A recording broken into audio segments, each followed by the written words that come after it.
para todos los notarios y notarias de Colombia. En la noche de hoy tenemos la extraordinaria y magnífica conferencia de Carlos Moreno, un hombre juicioso, estudioso, escritor de varios libros, experto en derecho disciplinario. Se inició en la Superintendencia de Notariado y Registro, se graduó con honores como abogado, tiene sus especializaciones, doctorados. Es decir, hablar de Carlos Moreno es hablar de un intelectual del derecho. Me honra su amistad y nos ha dado esta gran oportunidad de contarnos sobre la relación que existe entre el notariado y el derecho disciplinario. En dónde comienza el trabajo de la Procuraduría General de la Nación, hasta dónde va el trabajo disciplinario de la Superintendencia y muchos otros interrogantes que podamos tener en el desarrollo de esta gran conferencia.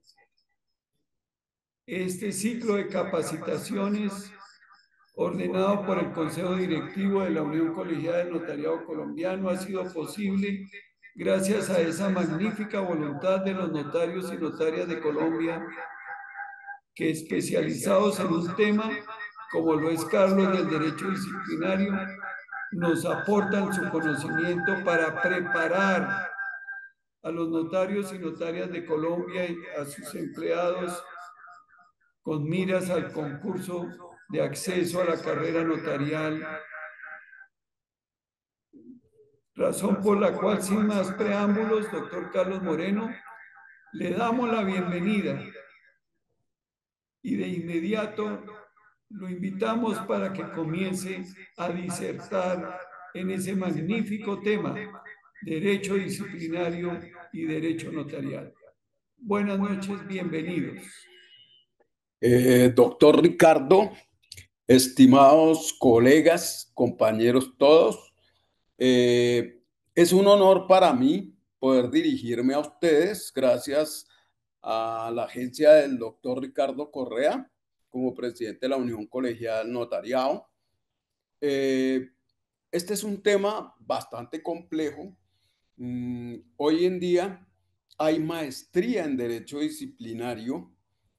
El derecho notarial como tal también es complejo. Eh, no debemos olvidar que nosotros tenemos un régimen especial desde la Constitución Política del artículo 131, el cual hace referencia a que la ley, solamente la ley, puede reglamentar los temas relacionados con el notariado y eso incluye también el derecho disciplinario. Sin embargo, pues la misma ley disciplinaria, desde un comienzo, la ley 200, en un momento permitió que la aplicáramos. El decreto ley 960 traía un capítulo sobre ese tema que ya pues está derogado. Luego la ley 734 le dio un capítulo al notario y posteriormente la ley 1952, actual Código General Disciplinario, pues regula el tema. Obviamente la mayoría de las normas son de revisión porque, como les digo, nuestro régimen es bastante complejo. Bueno, sin más preámbulos, voy a compartirles la pantalla, las diapositivas que preparé, porque la verdad yo normalmente dicto entre 6 y 10 horas y ustedes me entenderán, es un poco difícil eh, sacar este tema en 2 horas. Vamos a hacer lo posible, no tanto hasta cuánto avancemos, sino que lo que avancemos nos quede claro. Muchas gracias. Doy comienzo. Vamos a compartir pantalla. Les decía que las normas disciplinarias se dan en todas las estructuras del Estado y en las estructuras humanas, hasta en la misma familia. Eh, Siempre hay una relación de jerarquía que permite que el padre discipline a sus hijos. En las entidades está la Oficina de Control Interno que disciplina a los empleados de la entidad. Eh, digamos que el origen de la... ¿qué les digo yo? ¿Cómo está estructurada la actuación disciplinaria hoy en día? Pues tenemos la ley 1952, pero esa normatividad tiene una dogmática que viene desde el año 1945, incluso tiene su fundamento jurídico en Alemania. Eh, Se aplicaba a los presos, a los militares, a los estudiantes y a los funcionarios. De ahí pasó a Europa, a los demás países, especialmente España, donde fue asimilada en el año 72. Después viene un señor que se llama Lorenzo Cotino Hueso, que ha buscado por el desmonte de esa teoría de las relaciones especiales de sujeción. Más que todo porque para él considera que muchas veces esas normas se inmiscuyen en la vida privada del disciplinado y busca que haya de más conocimiento de los operadores disciplinarios y de los mismos disciplinados para que haya una armonía en esas normas. No me meto en estos temas, son muy extensos, pero vamos rápido porque el tiempo es corto. La naturaleza del derecho jurídico disciplinario. La verdad es que el derecho disciplinario es una única estructura. Hoy está compuesta por la ley 1952 de 2019, modificada por la ley 19, perdón, tiene una modificación. Esa normatividad eh, nos trae toda la estructura de lo que se aplica a los servidores del Estado, incluyendo los jueces. El derecho disciplinario tiene una naturaleza sancionatoria. Eso significa que hace parte del ius puniendi del Estado, que tiene varias especies, como el derecho penal, que es de carácter jurisdiccional, el contravencional, que tiene naturaleza administrativa, el derecho sancionador administrativo y el derecho disciplinario, que tiene una mixtura. ¿Por qué les digo? Porque dependiendo quién lo aplique, puede tener naturaleza jurisdiccional o administrativa. Jurisdiccional cuando lo aplica la Comisión Nacional de Disciplina Judicial, y administrativa cuando lo aplica la Superintendencia de Notaría y Registro o la Procuraduría General de la Nación. Nosotros tenemos como entes que nos inspeccionan, vigilan y controlan a la Superintendencia de Notaría y Registro, que diríamos es nuestro juez natural, eh, a la Procuraduría General de la Nación, que tiene competencia preferente sobre todos los entes que disciplinan en el país, y la Comisión Nacional de Disciplina Judicial, cuando nosotros actuamos en el caso de las conciliaciones, básicamente. Sin embargo, ahora tenemos más competencias que en un principio estuvieron asignadas a los jueces. Y bueno, ese es un tema bastante complejo. Eh, Antes del Código General Disciplinario Único, las cosas no estuvieron muy claras, sobre todo en la Ley 734. La Superintendencia de Notariado y Registro, a través de la Superintendencia Delegada para el Notariado, tuvo que es decir, iniciar una colisión de competencia, declarándose incompetente para llevar ese tipo de procesos, y el Consejo Superior de la Judicatura en ese momento los asumió. Vamos a ver los fundamentos constitucionales de esas actuaciones. El artículo 23 dice que son servidores públicos los miembros de las corporaciones públicas, los empleados y trabajadores del Estado y sus entidades descentralizadas territorialmente y por servicios. Los servidores públicos están al servicio del Estado y de la comunidad, ejercerán sus funciones en la forma prevista en la Constitución, la ley y el reglamento. La ley determinará el régimen aplicado a los particulares, y en este caso nosotros somos particulares, y la ley 1952 tiene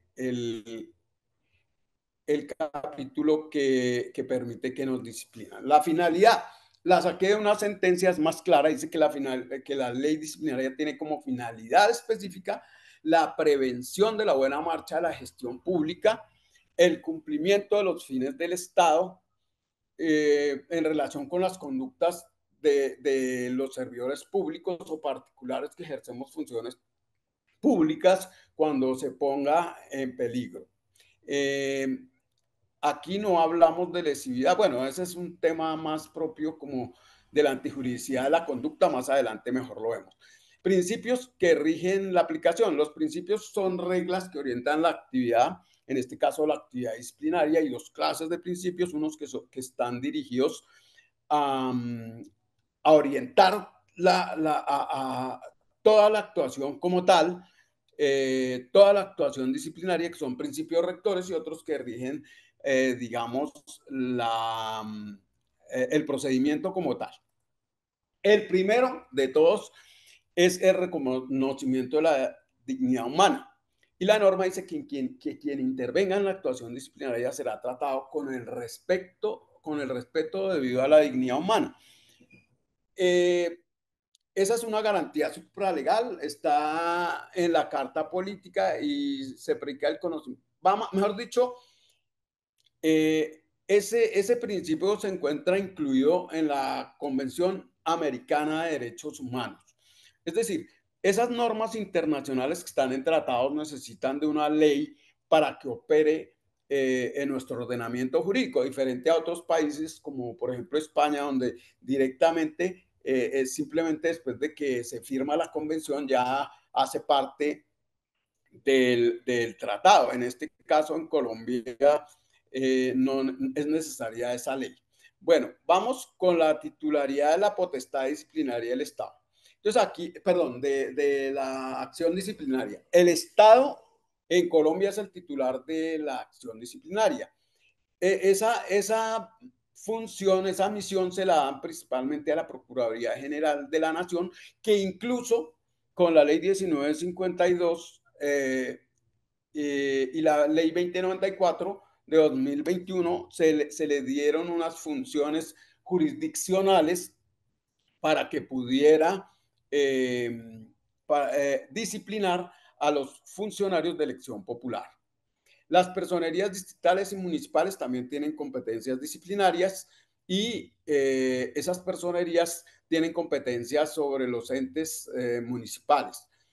Yo creo que básicamente, bueno, decimos que la comisión disciplinaria, hoy la jurisdicción disciplinaria que está compuesta por la jurisdicción, por la Comisión Nacional Judicial y las comisiones seccionales de disciplina judicial, tienen competencia, pero en el marco de las acciones frente a los jueces, abogados y aquellos particulares que ejercemos funciones jurisdiccionales, así sea transitoriamente.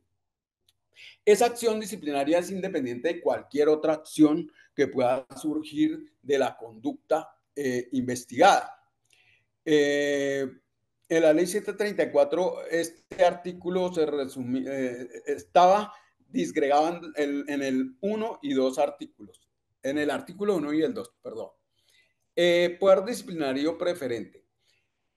La Procuraduría General de la Nación es titular del ejercicio del poder preferente disciplinario y eso le permite iniciar, si quiere, una actuación disciplinaria frente a cualquier sujeto disciplinable dentro del país, proseguir su actuación, investigarla y juzgarla, o cuando alguno de los operadores disciplinarios la inicia, solicitarla para continuar adelantando el proceso, o habiéndolo iniciado se lo puede iniciar a quien él considera que tiene la competencia, a quien la Procuraduría considera que tiene la competencia. También puede asumir segundas instancias, puede en algunos casos designar un agente del Ministerio Público, por ejemplo, en los casos donde nos disciplina la Comisión Nacional de Disciplina. Vamos rapidito. Legalidad.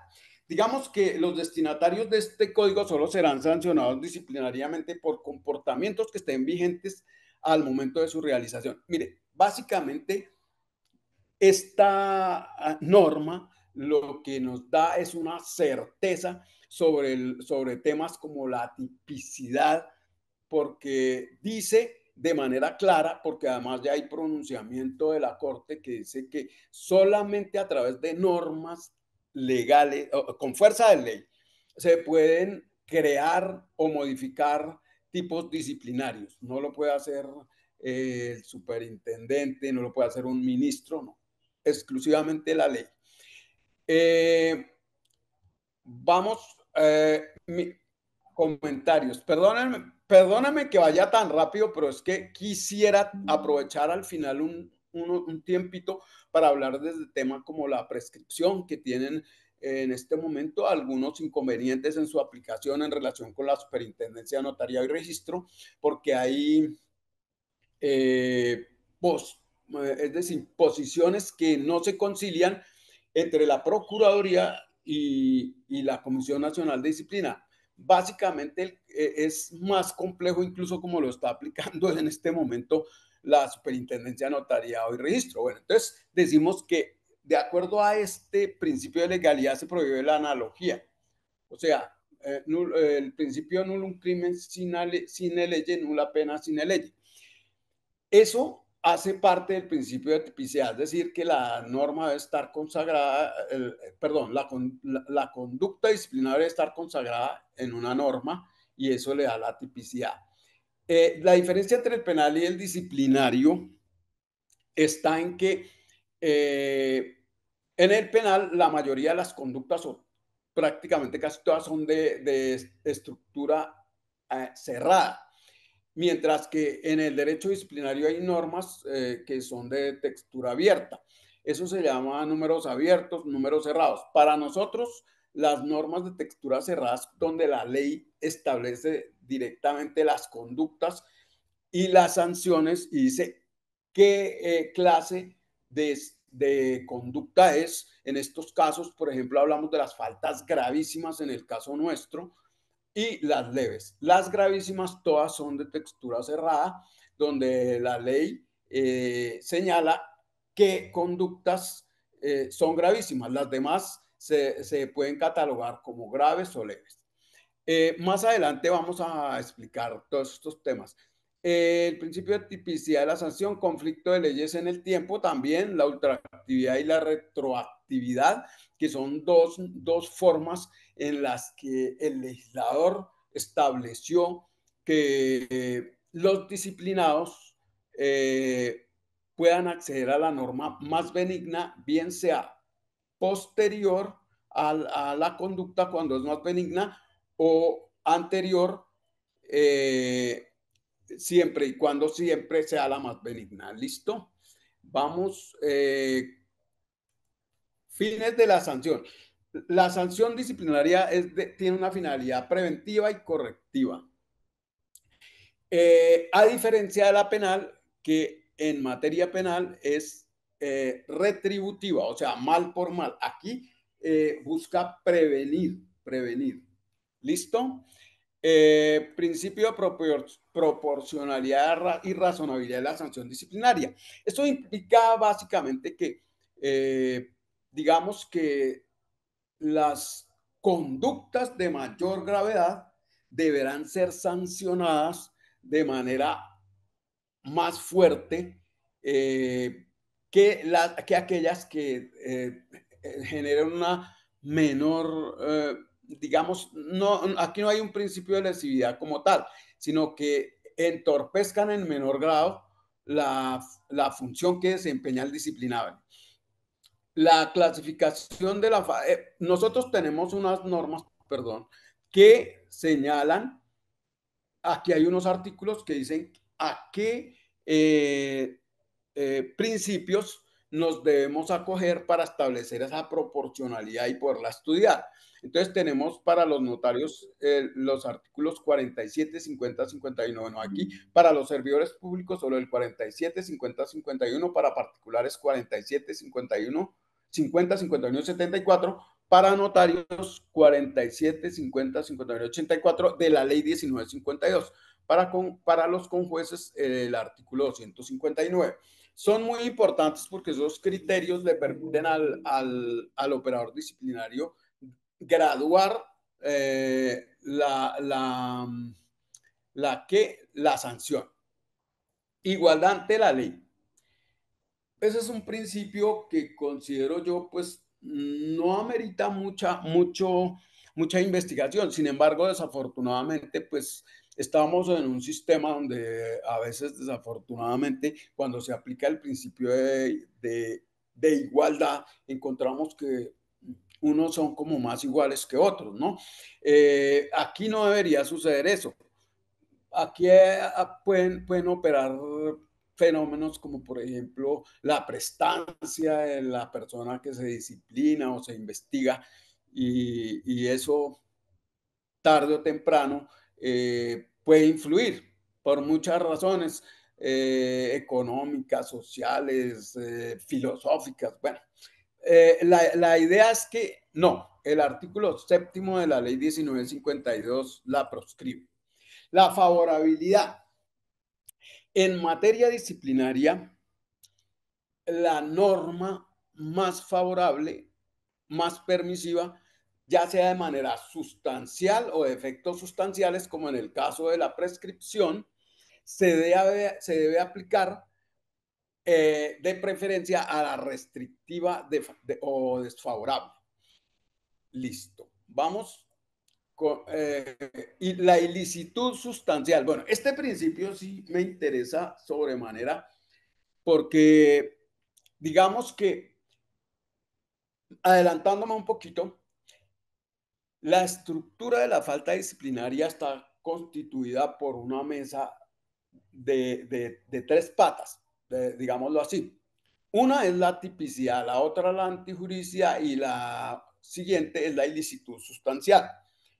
Si, si el operador disciplinario no logra demostrarlas a través de pruebas, no es posible sancionar al disciplinado. La norma como tal señala lo siguiente, dice, la conducta del sujeto disciplinario será ilícita cuando afecte sustancialmente el deber funcional sin justificación alguna. Habrá afectación. Esta parte que está en rojo fue declarada inexequible.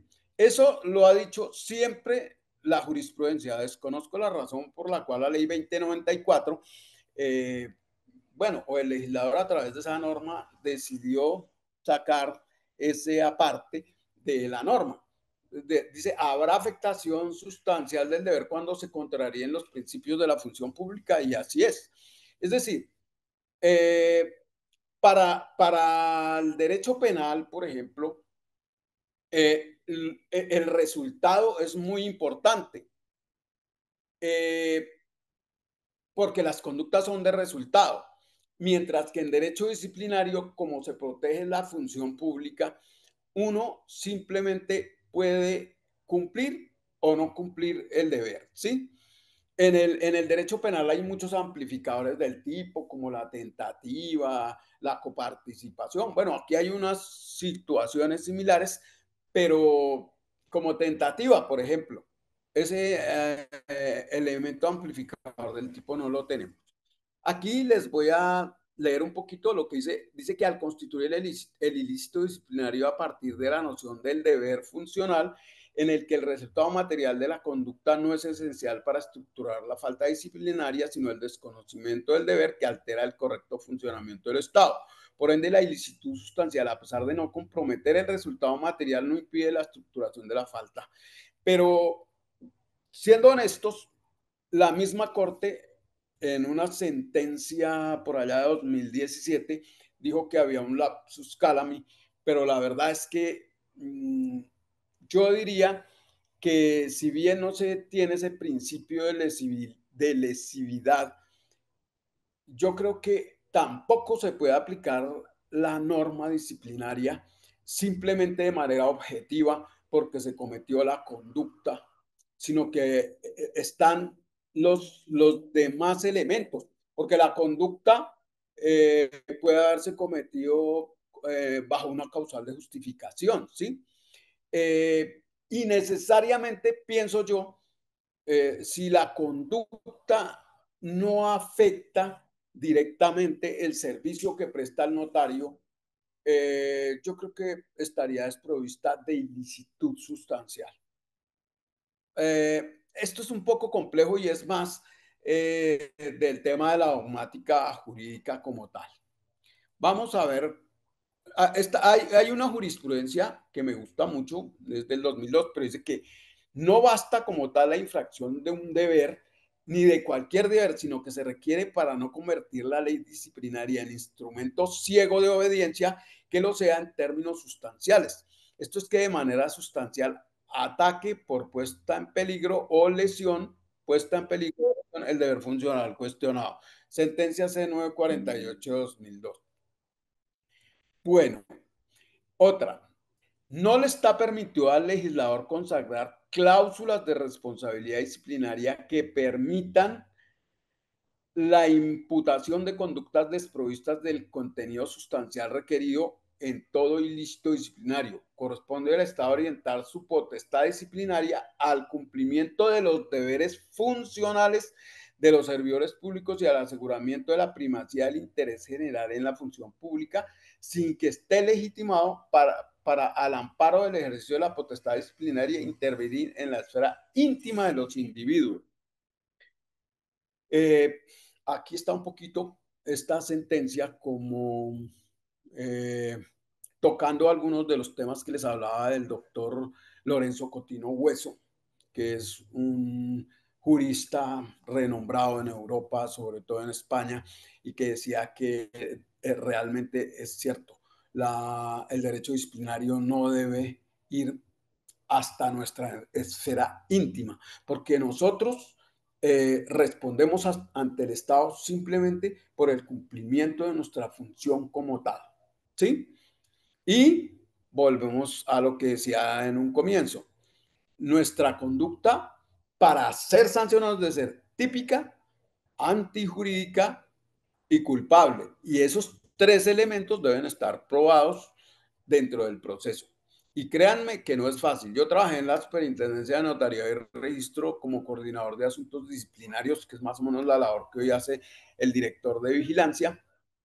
Y se los digo, hacer, eh, ¿cómo les digo? Trabajar el derecho disciplinario como debe ser requiere mucho juicio, de mucho esfuerzo.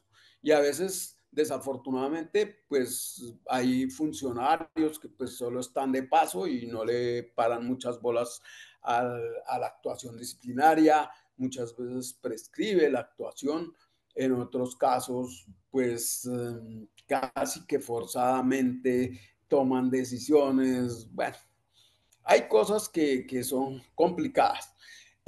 Culpabilidad. Dice que en materia disciplinaria solo se podrá imponer sanción por conductas realizadas con culpabilidad. La culpabilidad quiere decir que la conducta se realice a título de dolo o culpa, ¿sí? Y decimos que la culpabilidad es el elemento subjetivo del tipo, ¿sí? Eh, no se puede, no puede sancionar una conducta sin ese, ¿qué le digo yo?, elemento subjetivo del tipo. A ver, hay algo en lo que nosotros, y yo se los digo, eh, considero que muchas veces hasta nos sancionan por decir algo, cuando dejamos un encargado. Si bien es cierto, la norma dice que está bajo nuestra responsabilidad, esa responsabilidad no es una responsabilidad objetiva en relación con el tema penal ni disciplinario, porque en últimas quien toma la decisión es el notario encargado, que en ese momento es un notario como tal. Entonces, al momento de hacernos el juicio de culpabilidad, pues fíjense que nosotros no firmamos la escritura y no realizamos el hecho. ¿Qué respondemos si viene una demanda contra la notaría directa porque realmente se causó un daño, responderíamos. Pero tenemos la posibilidad de repetir contra la persona que cometió la falta, por decir algo. Eso dice el decreto ley 960 del 70 y más o menos a eso se refiere. Vamos a leer una jurisprudencia. Dice que el titular de la acción disciplinaria no solamente debe mostrar la adecuación típica y la antijuridicidad de la conducta, pues esta debe afectar o poner en peligro los fines y las funciones del Estado, sino también le corresponde probar la culpabilidad del sujeto pasivo, manifestando razonablemente la modalidad de culpa. Las culpas sancionables son la grave y la gravísima. Vamos, fines del proceso disciplinario. La finalidad del proceso eso es la prevalencia de la justicia y la efectividad del derecho sustantivo, buscando la verdad material y cumpliendo con los derechos y garantías debidos a las personas que intervienen en el proceso. Eso significa que el operador disciplinario debe ser respetuoso de los derechos y de las garantías que la ley establece en favor del disciplinado. ¿Sí? Ese es uno de los fines del proceso disciplinario. Aun cuando se busque la verdad, no puede dejarse de lado y ese es uno de los objetivos del proceso disciplinario. Hoy por hoy el proceso disciplinario viene avanzando y de verdad con esta ley tenemos unas garantías. Más adelante vamos a encontrar unos artículos que son novedosos en relación con la ley 734. Yo les voy a decir cuáles son. Jurisprudencia. Eso sobre el fin de la finalidad del proceso. Dicha potestad de configuración debe ser ejercida sin desconocer los principios y valores constitucionales, la vigencia de los derechos fundamentales de los ciudadanos y los principios de razonabilidad, proporcionalidad y prevalencia del derecho sustancial sobre lo adjetivo procesal. Ahí esta parte de la sentencia me encanta porque muchas veces nos disciplinan por decir algo, porque cobramos 1.000 pesos de más en una actuación notarial. Pero si se mira desde el punto de vista costo-beneficio de una actuación tan engorrosa, cuando de entrada se puede establecer que efectivamente el notario no tenía esa, ¿qué le digo yo? Esa intención, ni hay dolo de pronto y no se observa la culpa. Entonces, yo considero que se le da mucha prevalencia a la ritualidad y no se mira el fondo del asunto, lo que realmente sí lesiona o no lesiona y en qué forma lesiona la majestad, la dignidad, cobrar 1.000 pesos porque de pronto el empleado metió la mano mal al hacer la digitación cuando estaba facturando. Bueno, cosas como esas, pero hay muchas más. Bueno, debido proceso. Aquí esta norma sí fue retocada y considero que es muy, muy importante porque, como les decía, esta nos ayuda a complementar el debido proceso de cómo se va a estructurar la prueba sobre el trípode del que hablamos, ¿sí?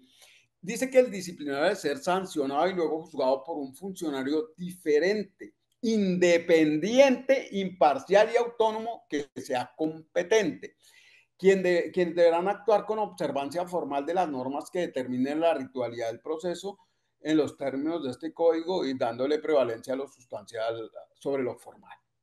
Esa parte es básica.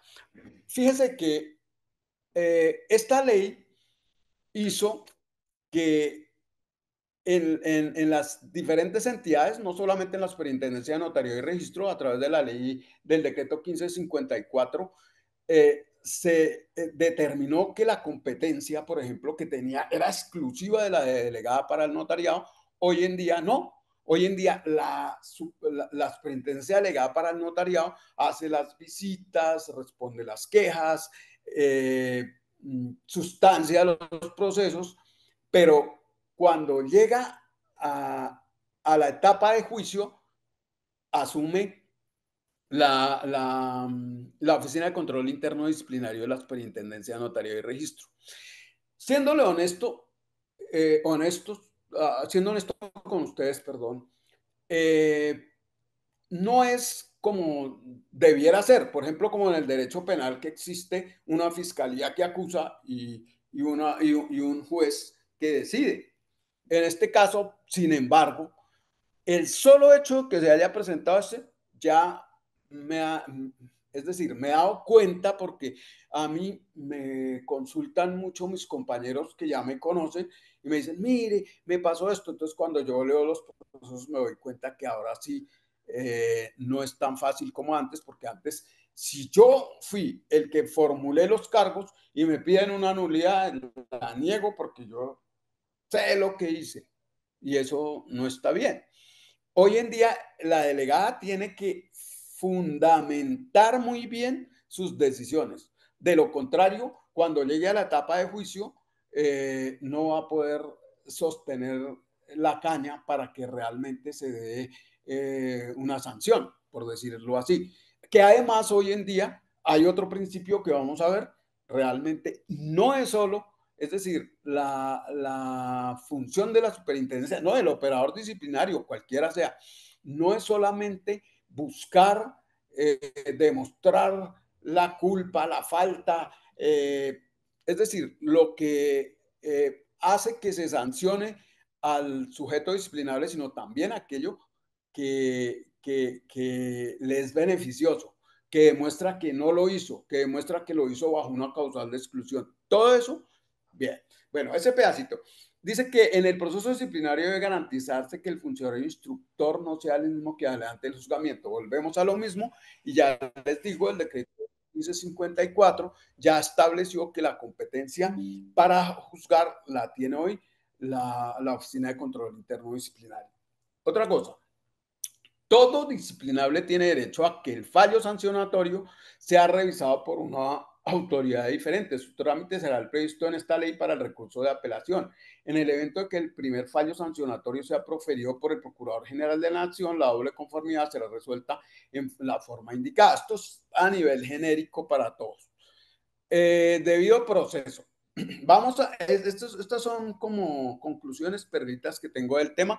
Dice que las implicaciones del debido proceso también, pues natural, la favorabilidad también, que decíamos de la retroactividad y la ultraactividad, que son muy importantes porque siempre merecemos que se nos aplique la norma más benigna y no la más restrictiva.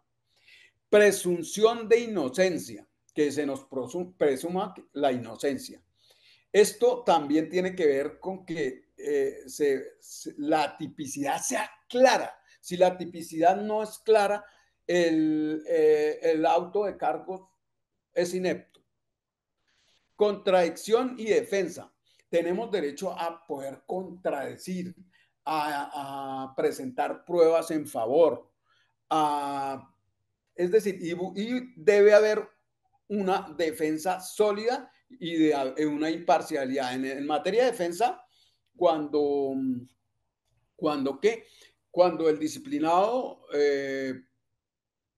es decir, no lo encuentran, no se hace parte, no le pueden notificar el auto de cargos, deben nombrarle un defensor de oficio, que puede ser un chico de estos de ¿qué? De los consultorios jurídicos de las universidades, ¿sí? Pero tiene que tener una representación. Diferente es que el notario se notifique, porque ahí ya sería renuente. Si el notario se notifica efectivamente, pero no responde el auto de cargos, ahí se entiende como renuente, ¿sí? Y ya no, en ese caso no le nombra, solo si es ausente. Bueno, jurisprudencia, dice, uy, esto es muy bueno, esta jurisprudencia me encanta. Dice lo siguiente: como elementos constitutivos de la garantía del debido proceso en materia disciplinaria, se han señalado, entre otros, uno, principio de legalidad de la falta y de la sanción; principio de publicidad; el derecho de defensa y especialmente el derecho de contradicción de controversia de la prueba y controversia de la prueba, perdón; el principio de la doble instancia; la presunción de inocencia; el principio de imparcialidad; el principio del non bis in idem, que no me deben juzgar dos veces por el mismo hecho; y el principio de cosa juzgada. Cuando ya me juzgaron, ahí se cierra el asunto, ya no me pueden volver a juzgar. Tiene que ver con el non bis in idem un poco, pero aquí ya es que se respeta la decisión ya como cosa juzgada. La prohibición de la reformatio impellius, eso es cuando hay dos... eh, bueno, es decir, si yo recurro, no me pueden agravar la sanción más de lo que ya la tengo. Sentencia C593 de 2014. Dignidad humana, tipicidad, bueno, eso ya.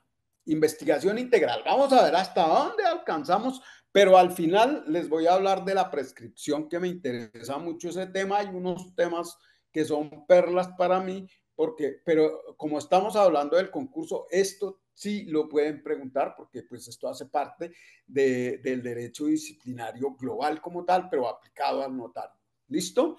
Investigación integral, artículo 13. Este es uno de los artículos nuevos que estaba en el artículo 129 de la ley 734, casi con la misma textura, pero hoy está como norma rectora, es decir, adquiere una relevancia suprema al estar consagrado aquí. Sé que las autoridades disciplinarias tienen la obligación de investigar con igual rigor los hechos y circunstancias que demuestren la existencia de la falta disciplinaria y la responsabilidad del investigado, y los que tiendan a demostrar su inexistencia o lo eximan de responsabilidad. Eso quiere decir que la imparcialidad debe ser absoluta. No es que desde el primer momento, no, a mí me late que este es culpable y entonces solo le voy a mandar pruebas de cargo. No, pruebas de descargo. Si el notario dice, mire, esto sucedió así, así, estos son mis testigos, mire, tengo este documento que así lo dice, hágame por favor una inspección a la notaría. Quiero que usted mismo, señor operador disciplinario, se dé cuenta que las cosas no son así. Eso es una obligación del operador disciplinario. Es más, yo diría que una de las maneras en las que el operador disciplinario puede, digamos, demostrar que sí lo hace es cuando eh, al decretar pruebas de oficio señala esas pruebas de descargo. Listo. Investigación integral. Otro artículo nuevo.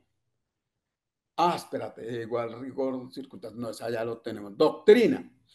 Esta es una doctrina sobre el caso, pero fíjese que esto eh, está en una sentencia de la doctora Margarita Leonor Cabello Blanco, ¿sí? Pero es de 2010, es anterior. Bueno, dice lo siguiente. Sobre el principio de investigación integral en materia disciplinaria, la sala constata en primera medida que este principio tiene una aplicación en el ámbito de los procesos disciplinarios por mandato legal expreso. En efecto, el Código Disciplinario Único en esa época, ahí les digo la norma que les había dicho, el artículo 129 se dispone que el funcionario buscará la verdad real y para ello deberá investigar con igual rigor los hechos y circunstancias que demuestran la existencia de la falta disciplinaria y la responsabilidad del investigado, y los que tiendan a demostrar su inexistencia o lo eximan de responsabilidad. Esto fue en el 25 de noviembre de 2010. En esa época creo que todavía no estaba de procuradora, no recuerdo, creo que no. Bueno, presunción de inocencia. Imagínese que en la redacción de este artículo el legislador se escachó de una manera absurda, pero ahí lo verán ustedes. Dice, el sujeto disciplinario se presume inocente y deberá ser tratado como tal mientras no se declare su responsabilidad en fallo ejecutariado. Durante la actuación disciplinaria, toda duda razonable se resolverá a favor del sujeto disciplinario. Hasta ahí, hasta ahí. ¿Por qué? La norma, la ley 1952 decía, eh, cuando no haya modo de eliminar la responsabilidad, ¿está presumiendo la responsabilidad o está presumiendo la responsabilidad? Porque aquí dice, cuando ya no haya modo de eliminarla, o sea, lo presume es responsable. Y eso fue declarado inexequible por sentencia C495-2019. Vamos a ver si tenemos aquí una parte de pronto de esa sentencia. Dice, durante la actuación disciplinaria, el investigado tiene derecho a la defensa material y a la designación de un abogado. Si el procesado solicita la designación de un defensor, así deberá procederse. Cuando se juzgue como persona ausente, deberá estar representado a través de apoderado judicial. Si no lo hiciere, se designará defensor de oficio, que podrá ser estudiante de consultorio jurídico de las universidades legalmente reconocidas. Es, digamos, el núcleo de lo que es el derecho de defensa. Cosa juzgada disciplinaria. Dice que el destinatario de la ley disciplinaria, cuya situación se haya decidido mediante fallo ejecutoriado o decisión que tenga la misma fuerza vinculante de naturaleza disciplinaria, proferidos por autoridad competente, no será sometido a nueva investigación y juzgamiento disciplinario por el mismo hecho, aun cuando a este se le dé una denominación distinta. Lo anterior sin perjuicio de la revocatoria directa establecida en la ley. Pero realmente lo que sucede es que a veces yo creo que es como el furor del funcionario cuando como que pierde, siente que perdió, que el disciplinado le ganó. El disciplinado salió con una teoría, el abogado fue bueno y demostró que no había nada. Pero entonces después coge una parte de la investigación que de pronto no haya sido objeto de cargos, incluso eso puede pasar. No le formuló cargo, pero sí lo investigó por ese hecho. Ahí ya no puede volver a juzgarlo, porque si bien no le formuló cargos, sí lo investigó, porque la cosa ya fue juzgada. Si él decidió no formularle cargo por esa otra conducta que también estaba ahí, después no puede decir, ay, mire, es que a mí se me olvidó que esto sí también era disciplinable y vuelvo y lo investigo. No, es eso. Eh, Comentarios sobre, eso es un comentario. El destinatario de la ley disciplinaria cuya situación se haya decidido mediante fallo ejecutorio de definición que tenga la misma fuerza proferidos. No, eso ya es el mismo, perdónenme. Gratuidad. Bueno, la gratuidad. Ninguna actuación procesal causará erogación a quien intervenga en el proceso, salvo el costo de las copias solicitadas por los sujetos procesales. ¿Qué tiene que ver esa gratuidad también? Con la obtención de pruebas. Es que, mire, si yo estoy en Pauna y la delegada está en Bogotá y me están disciplinando, yo no tengo por qué ir hasta Bogotá a rendir mi versión. Puedo usar medios tecnológicos o si tengo mis testigos tampoco los tengo que llevar hasta allá. Es más, puedo solicitarle a la superintendencia en algunos casos que comisione a alguien para que venga aquí. Tal es el caso, por ejemplo, de cuando me van a formular unos cargos, porque si siguen el procedimiento como está la ley 1952 y me fijan un edicto en Bogotá notificarme porque yo no me presenté, pues yo no tuve tiempo de ir hasta Bogotá. Esa notificación está viciada porque hay una forma especial de notificar cuando la persona se encuentra fuera digamos, del área de alcance del ente disciplinario. Así sea la Procuraduría, tiene que delegar a alguien. Así sea la Procuraduría o por ejemplo, cuando estábamos en la superintendencia delegada, nosotros usábamos mucho la labor de los personeros para que hicieran no solo las notificaciones, sino para que recaudaran las pruebas. Listo. Celeridad de la actuación. Dice que el funcionario competente impulsará oficiosamente la actuación disciplinaria y cumplirá estrictamente los términos del código. La verdad, yo les soy honesto. Ese tema de la celeridad en materia notarial. No, es que tampoco en la Procuraduría General de la Nación, porque resulta que cuando se le comenzó a dar aplicación al artículo 33 de la ley 1952, Código General Disciplinario, que es el tema que les tengo por ahí una cosa importante, sobre todo para aquellos que estén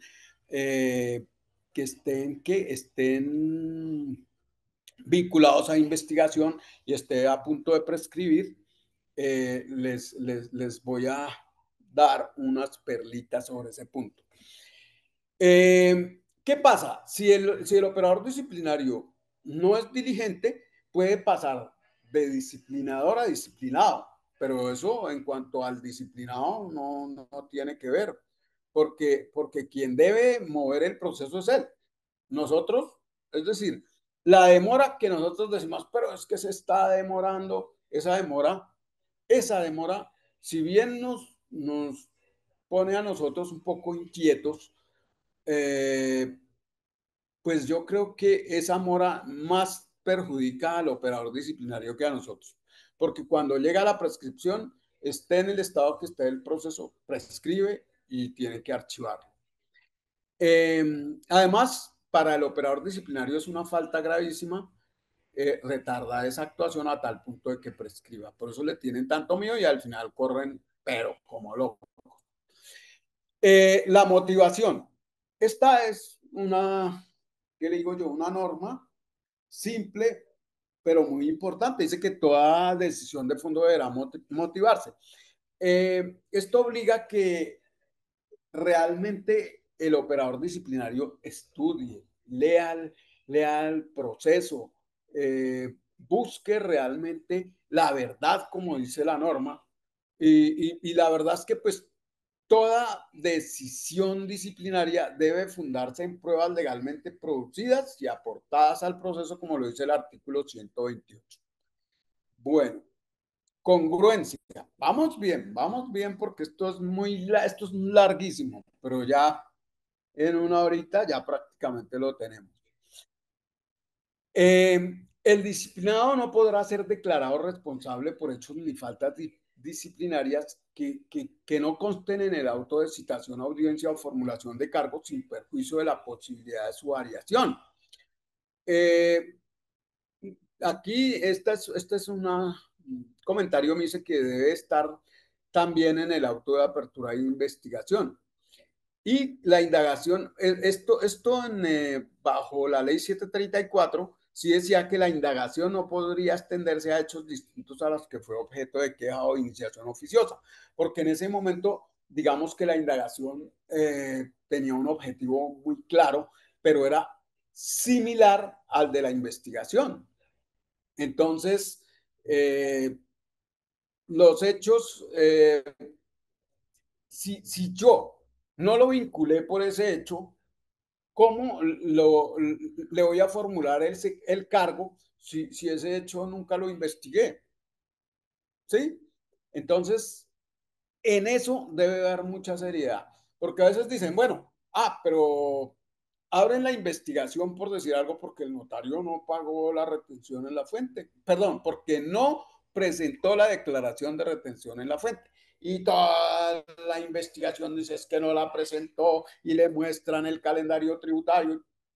Pero cuando llega el auto de cargos dice, es que el notario no presentó ni pagó la declaración. Fíjense que ahí debían haberlo vinculado no solo por no haberla presentado, por no haberla pagado, porque ahí se le cae ese auto de cargos como una baraja de naipes. Esta es nueva, esta norma es nueva y es muy, pero muy importante para nosotros, para todos los disciplinados del país.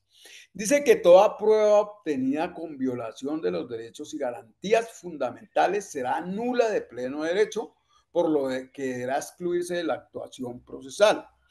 Igual tratamiento recibirán las pruebas que sean consecuencia de las pruebas excluidas o las que solo puedan explicarse en razón de su existencia. Solo debe considerar al respecto las siguientes excepciones. La fuente independiente. Eso significa que esa, es decir, yo tengo esa prueba viciada, pero además tengo más pruebas. Entonces, una prueba está viciada porque vulnera el debido proceso, pero resulta que hay otras que son legítimas y por ese lado sí puedo eh, disciplinar.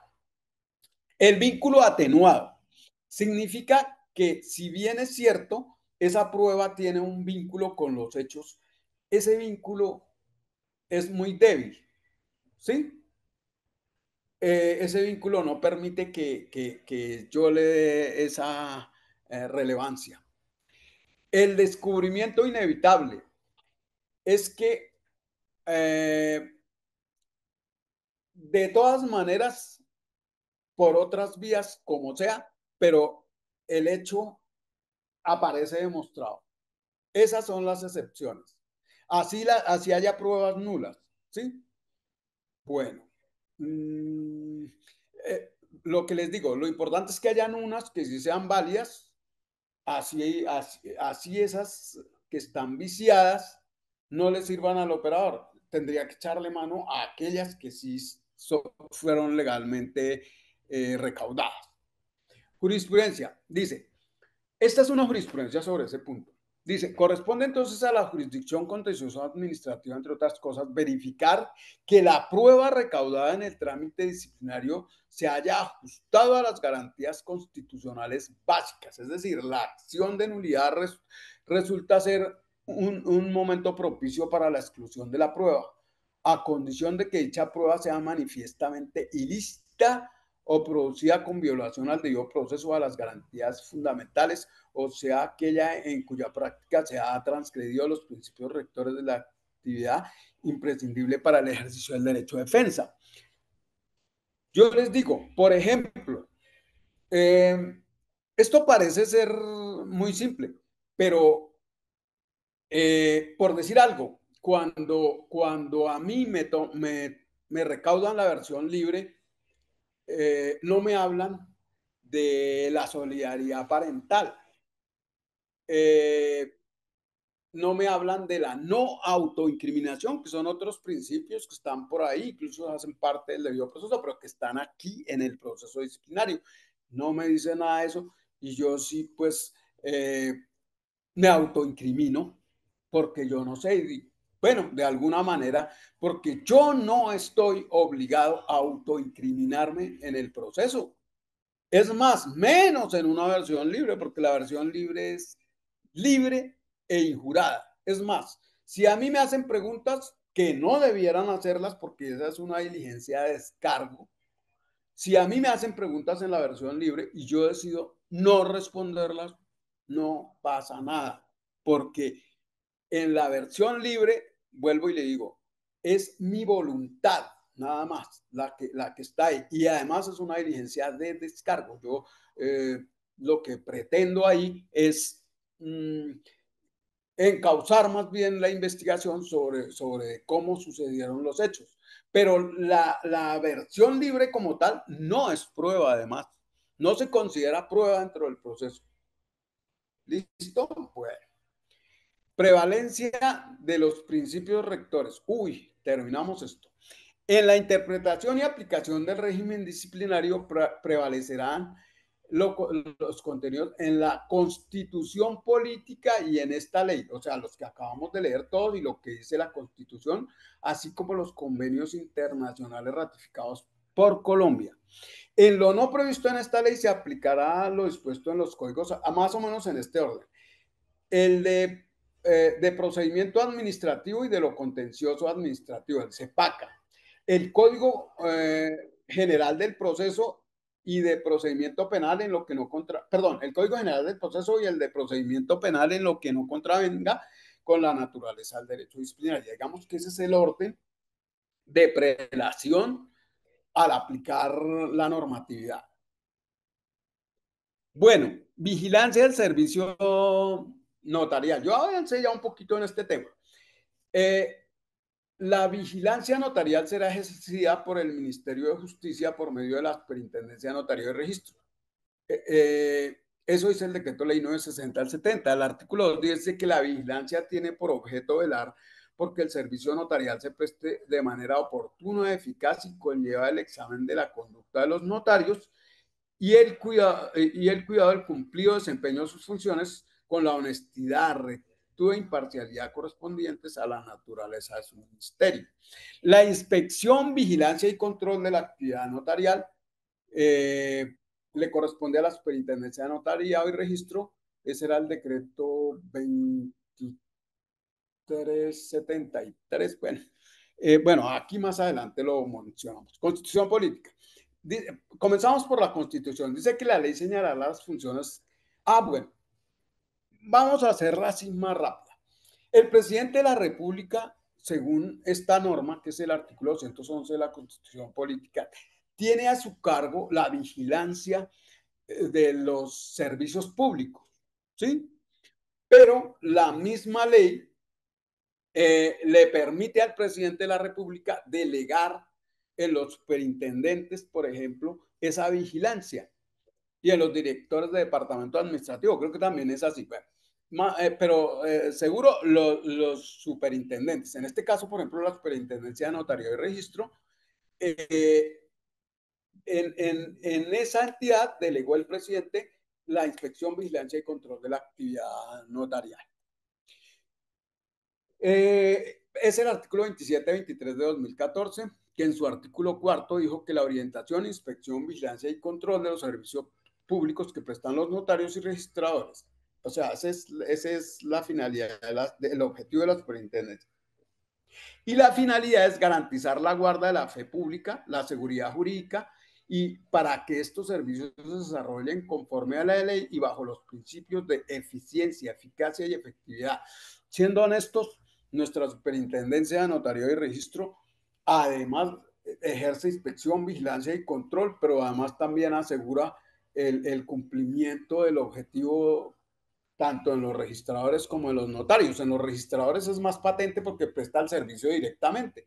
A nosotros nos inspecciona, vigila, controla, tiene todas las facultades en relación con nosotros en ese tema. Artículo 24. Decía, son funciones de la superintendencia delegada para el notariado proponer al superintendente de notario y registro las políticas, estrategias, planes y programas en relación con la gestión de orientación, inspección, vigilancia y control del servicio público notarial. Es decir, la delegada es la que genera, digamos, el programa de visitas, responde las quejas, está pendiente de nuestro actuar en materia de vigilancia. Vamos a ver un poquito qué es vigilancia, qué es inspección y qué es control. Segundo, ejercer la función de inspección, vigilancia y control sobre el servicio notarial. Numeral noveno, ordenar y dirigir la práctica de visitas a las notarías y tomar las acciones a que haya lugar, impartir las comisiones a las autoridades para adelantar las actuaciones administrativas. Quiero que al final me hagan las preguntas que a bien tengan. Bueno, superintendencia delegada para el notariado. Bueno, vamos en estas ya son de la superintendencia delegada. Impartir las directrices y lineamientos para apoyar la realización de los concursos para proveer las vacantes en el cargo de notario de conformidad con de la delegación del Consejo Superior de la Carrera Notarial. Eso es un condicionamiento, o sea, si el Consejo Superior quisiera hacerlo directamente y designar a otro ente, lo puede hacer, porque es el que tiene la vigilancia, inspección sobre la vigilancia de la carrera y además hace los concursos. Bueno, impartir las instrucciones para la implementación y actualización del registro público de carrera notarial, atendiendo las directrices impartidas por el Consejo Superior de la Carrera Notarial. Siendo honestos, estas las traigo porque yo veo que eso no se está dando. La actualización del registro público, no existe un registro público. Nosotros sabemos, la superintendencia, digamos, certificaría que nosotros somos notarios de carrera, pero no ocurre como, por ejemplo, en el caso del servidor público, que sí existe, eh, eh, ¿cómo les digo yo? Un registro de carrera como tal. Aquí no existe. Comisionar a los servidores, ay, perdón, comisionar a los servidores y a las autoridades para adelantar las pruebas que se requieran para instruir los procesos disciplinarios. Lo que yo les decía, la delegada puede delegar en las oficinas de registro de instrumentos públicos, por ejemplo, las notificaciones y la toma de pruebas de pronto en los personeros municipales. Esta norma fue modificada por el decreto 1554 del 4 de agosto de 2022, que adecuó las competencias disciplinarias conforme a la ley 1952. Acuérdense que ayer la ley dice, en un artículo de los que leímos, la ley dice que debe ser diferente el funcionario que instruye respecto al que falla la actuación. Bueno, entonces el 1554 dice, frente al procedimiento disciplinario de los notarios, dice, funciones de la Oficina de Control Interno Disciplinario, numeral 4, adelantar la fase de juzgamiento y fallar en primera instancia los procesos disciplinarios respecto a aquellas conductas en que incurran los registradores, que es registradores, bueno, tal, y los notarios, ex notarios, los curadores urbanos, que afecten la correcta prestación del servicio y cumplimiento de los fines y funciones. Porque ahora también la superintendencia no solo disciplina a los registradores, a los notarios, sino también eh, a los curadores. Listo. ¿Cómo trabaja la superintendencia de la información? Bueno, de manera oficiosa con las peticiones, quejas y reclamos, con la remisión de información de los vigilados.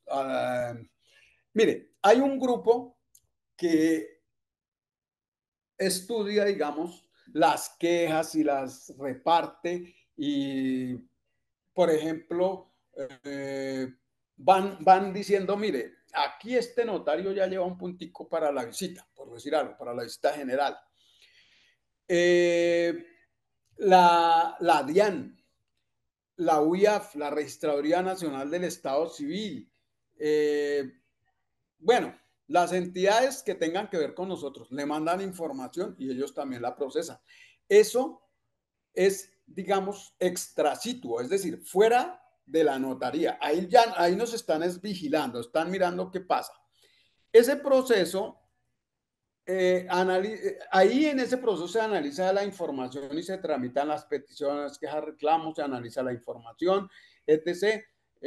Y se dan los movimientos y ahí si es necesario, eh, se pide más información, por ejemplo, a la DIANA, al grupo de recaudos, bueno, a los diferentes entes.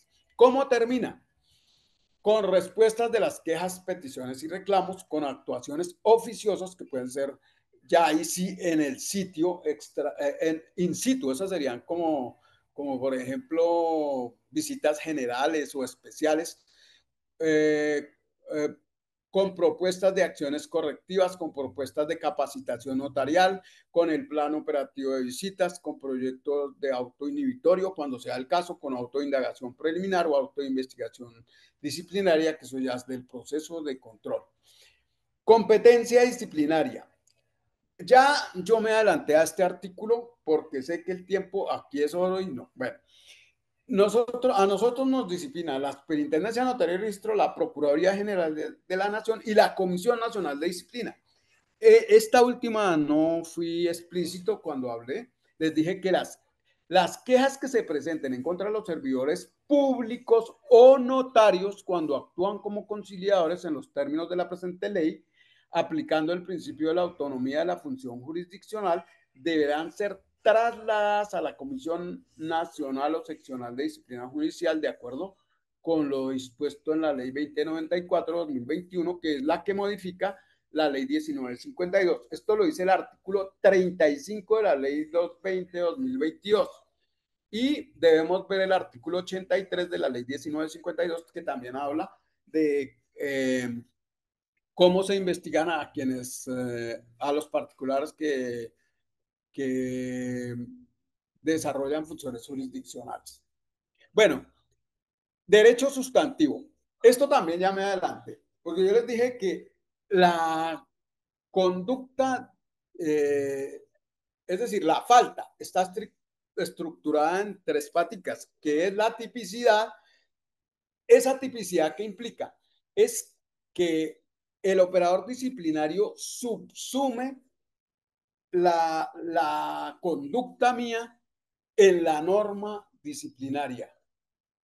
Y así se da la adecuación típica. Entonces, la norma está genérica, digámoslo así, pero el operador disciplinario está en la obligación de traer esos elementos que constituyen esa tipicidad y demostrar que efectivamente mi conducta encuadra.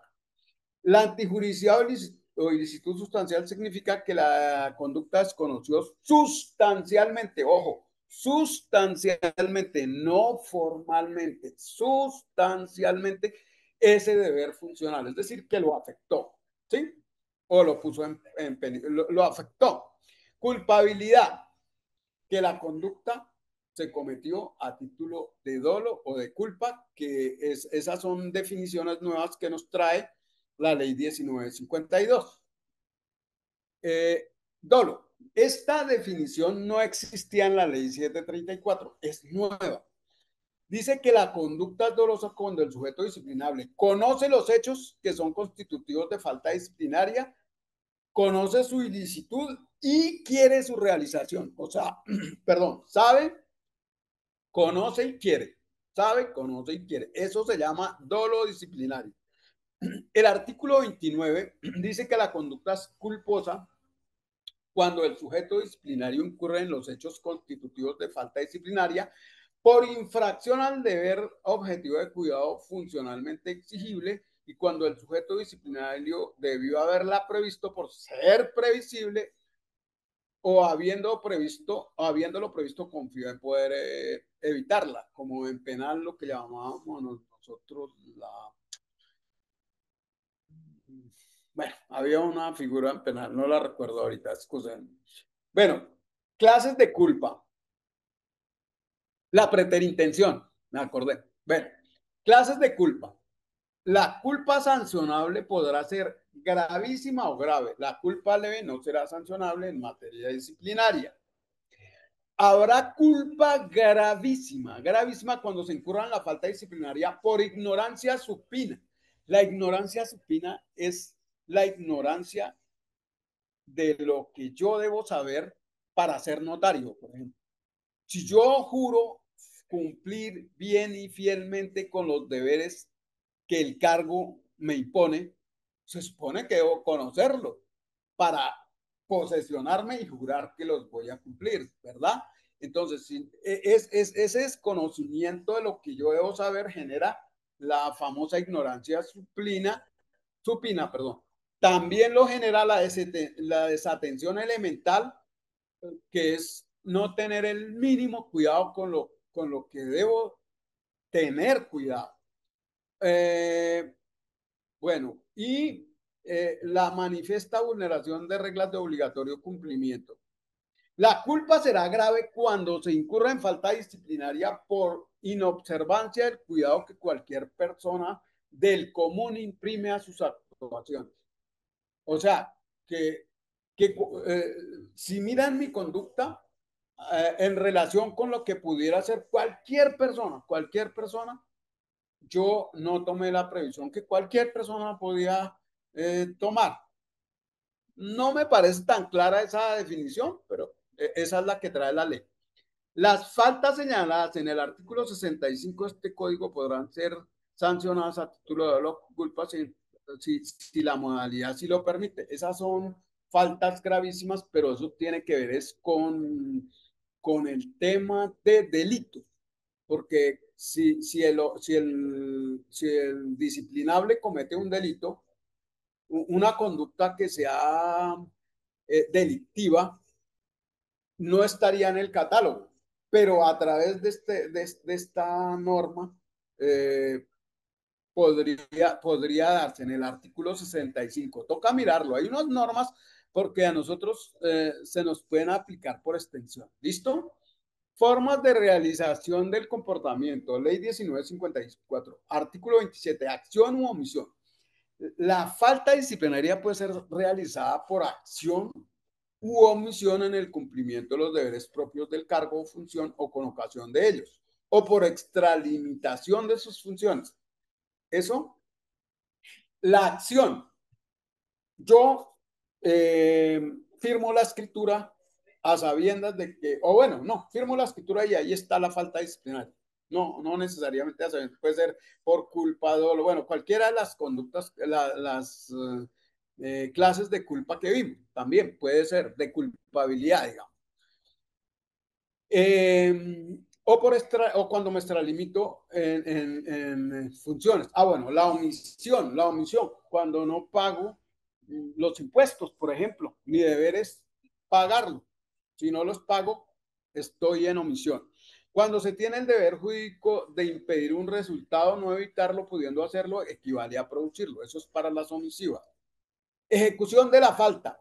La ejecución puede ser instantánea o continuada. Aquí, en la sentencia C1076 de 2002, se dijo que cuando varias acciones llevadas a cabo con un mismo propósito vulneran en diferentes oportunidades el mismo deber funcional, es decir, se trata de una falta disciplinaria continuada, como el que cada mes no paga el IVA, la retención, porque el IVA ahora es cuatrimestral. Bueno, para nosotros. Eh, digamos que todo el tiempo está incumpliendo la misma norma, la misma norma. Eso tiene una consecuencia frente a la prescripción que aspiro a que la vamos a ver. Clases, causales de extinción de la acción disciplinaria. O sea, que eso extingue la acción y no va a haber sanción, no va a haber nada, se archiva el proceso. La muerte del disciplinable. La caducidad, bueno, esa quedó a pesar de que digamos que en la ley 734 y sus normas que la modificaban estaba ese tema de la caducidad y la caducidad decía que si en 5 años no me abrían la actuación disciplinaria, pues caducaba. Pero decía que la prescripción se daba desde el momento en que se iniciara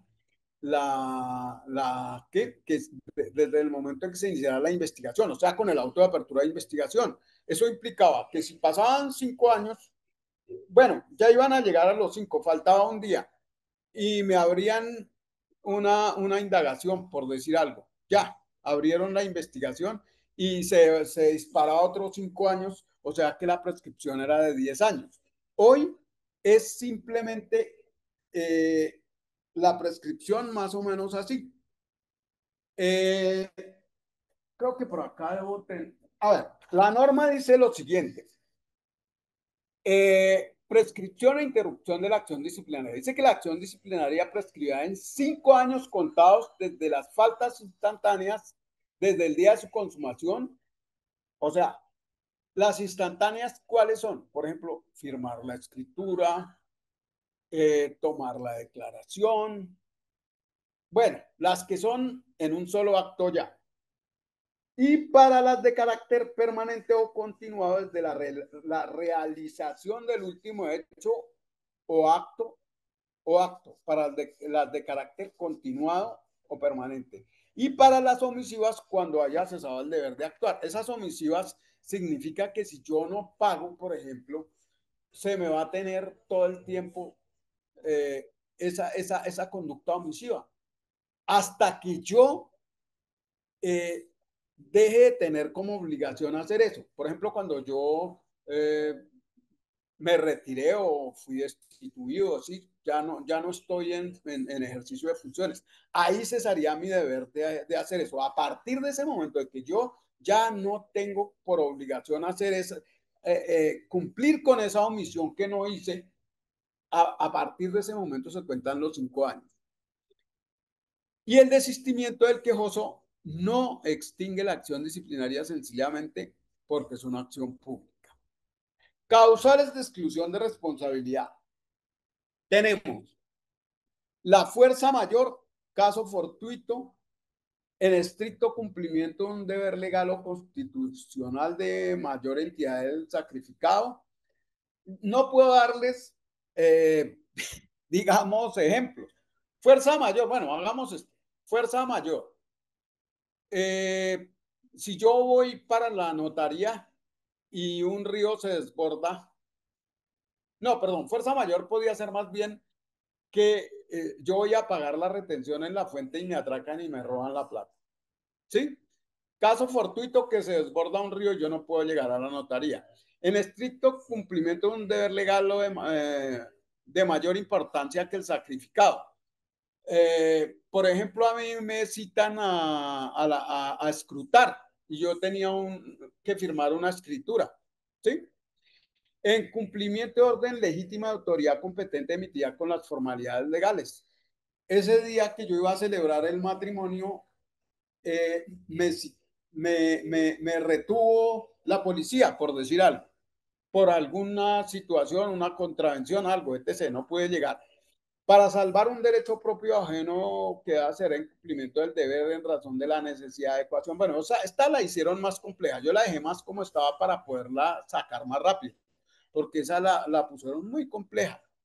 Pero esa realmente es lo que llamamos en penal la legítima defensa, que puede ser no solo mía, sino cuando yo defiendo a un tercero, a otra persona. Con la comisión errada invencible que su conducta no constituye falta disciplinaria. Esa la llenaron también. En situación de inimputabilidad, eh, eh, bueno, no habrá reconocimiento de la... cuando el sujeto disciplinario hubiese preordenado ese comportamiento. En situación de inimputabilidad es que yo, por ejemplo, eh, estaba en un, ¿qué le digo yo? En una alteración transitoria de mi comportamiento debido a una enfermedad, ¿sí? Pero si no es por una enfermedad o algo que yo no preordené es como el que, por ejemplo, le da miedo firmar esa escritura que es peligrosa y se toma una botella de whisky, o madre, y se vuelve valiente y la firma, ¿sí? Ahí ya no hay esa causal de exclusión. Listo. Particularidades del régimen disciplinario de los notarios. Los notarios tenemos derechos, deberes, prohibiciones, obligaciones, inhabilidades, incompatibilidades, conflicto de intereses diferentes a los demás servidores públicos. Nosotros no lo somos, nosotros somos particulares que ejercemos funciones públicas conforme a la descentralización por colaboración, en virtud de esa descentralización por colaboración. Pero lo que les digo, todo lo nuestro está en norma especial, porque así lo estableció la Corte, perdón, la Constitución Política. Dice en su artículo 131, compete a la ley la reglamentación del servicio público que prestan los notarios y registradores y la definición del régimen laboral para sus empleados y lo relativo a los aportes como tributación especial de la notaría con destino a la administración de justicia. El nombramiento de los notarios en propiedad se hará mediante concurso. Corresponde a los notarios la creación, perdón, al gobierno la creación, supresión, bueno, entonces, La mayoría de normas en las que el Ejecutivo ha tratado de reglamentar cosas, incluso los derechos, ¿qué le digo yo? El derecho ese de preferencia se nos ha enredado justamente porque todos esos decretos han sido declarados inexequibles porque no tienen competencias, solo el legislador. Digamos que una ley que, digamos, regula este tema es la ley 588 de 2000. Esa sí es una ley. Ahí. Las demás normas, no.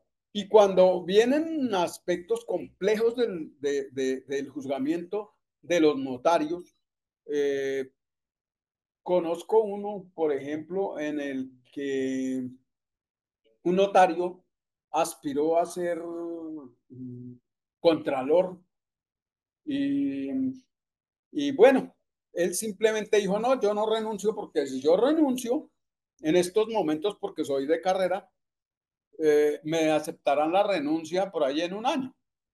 Y dijo, no, yo me voy. Se fue. Le iniciaron la investigación, pero resulta que dentro de la investigación no se puede mostrar que él hubiese obrado en condición de incompatibilidad, es decir, que haya realizado los dos comportamientos, o sea, ser notario y ser contralor a la vez, no, porque él entregó apenas se posesionó, pero no ejerció ninguna función.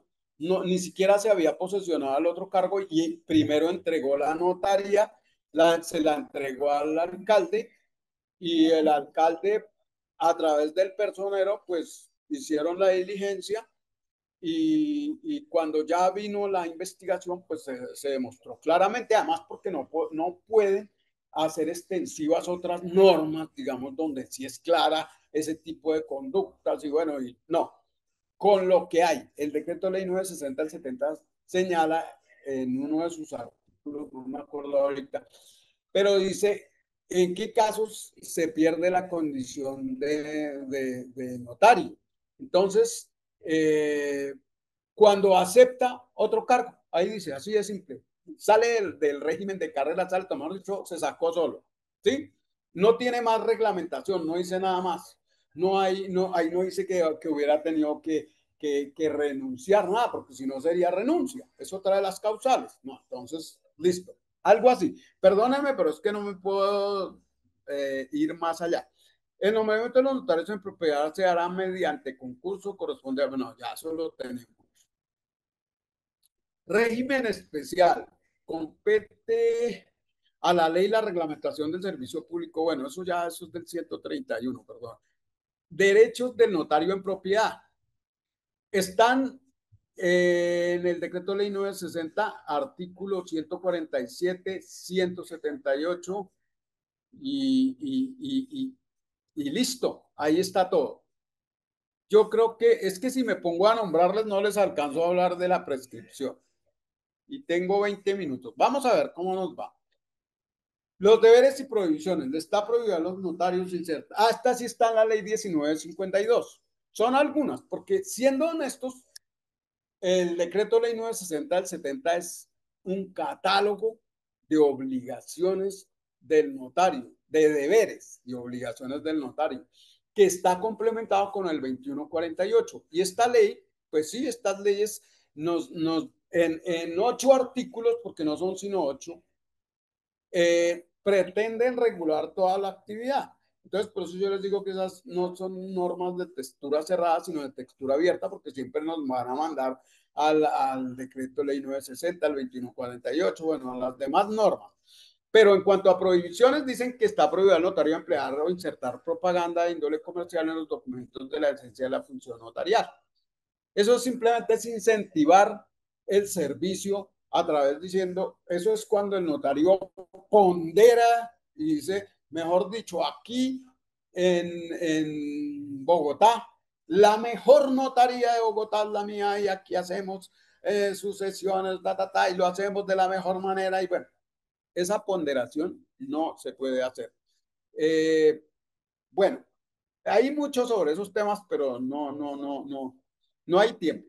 Es deber de los notarios someter a reparto las minutas de escrituras públicas correspondientes a los actos en los cuales intervengan los organismos administrativos del sector central y descentralizado. Bueno, eso está súper regulado con resoluciones, con todo. Básicamente, digamos que el principal de esos entes es el Fondo Nacional del Ahorro.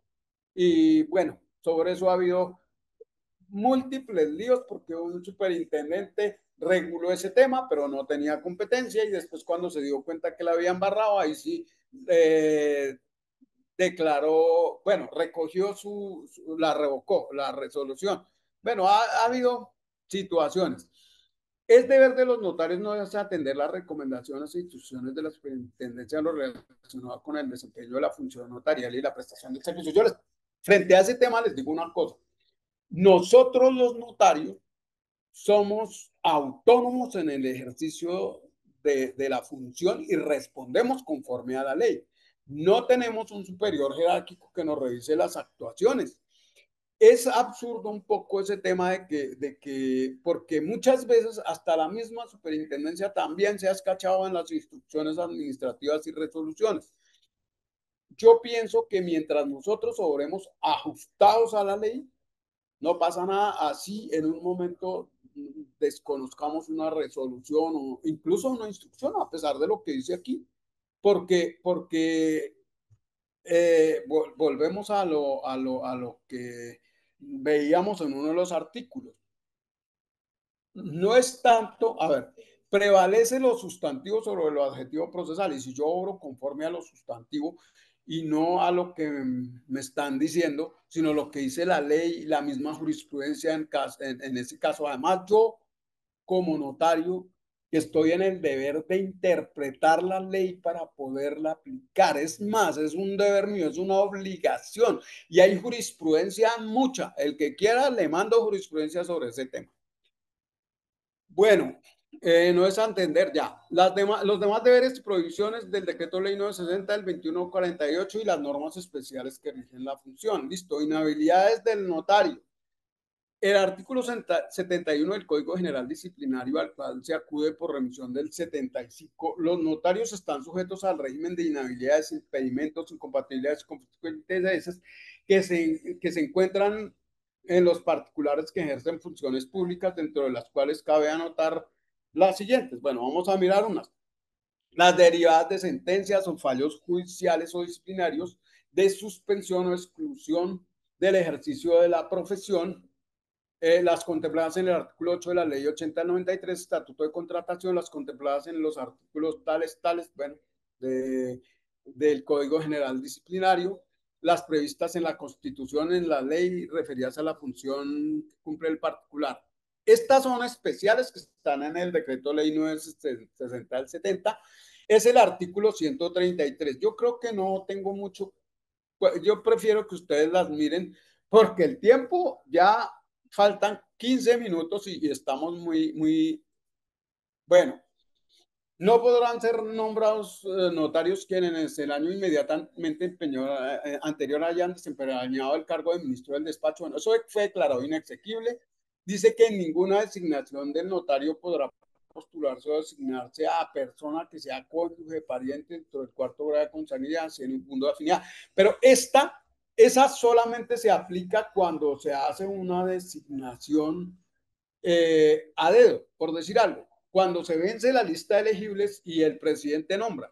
Pero en Bogotá, por ejemplo, el caso de la doctora muy querida, la doctora Amparo Quintero y su esposo, ellos dos ganaron el concurso y a los dos los nombraron en Bogotá. Imagínense, si es una lotería y es una dicha ser uno notario, ser notario de Bogotá es mucha más dicha y que la esposa de uno sea notaria también.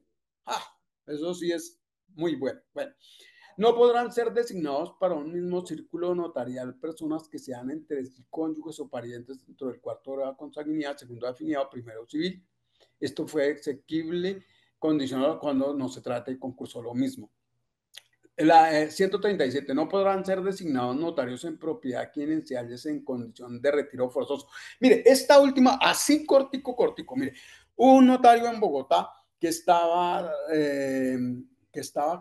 pensionado Y aún así, él dijo, no, yo renuncio a la pensión y listo, y lo nombraron y fue notario hasta que salió, cuando la condición de pensionado eh, es decir, mejor dicho, es irrenunciable, diría yo. Es decir, para mí, esa fue más una maniobra, les soy honesto. A ver, vamos a incompatibilidades. Sobre eso hay tema, pero es que no, mejor dicho, me pongo más preocupado porque no alcanzo. Ya casi voy. Bueno, incompatibilidades con el ejercicio, bueno, esos están en el artículo segundo y en el 10. Dice que la función notarial es incompatible con el ejercicio de autoridad o jurisdicción y no puede ejercerse sino dentro de los límites territoriales del respectivo círculo de notaría. Incompatibilidades.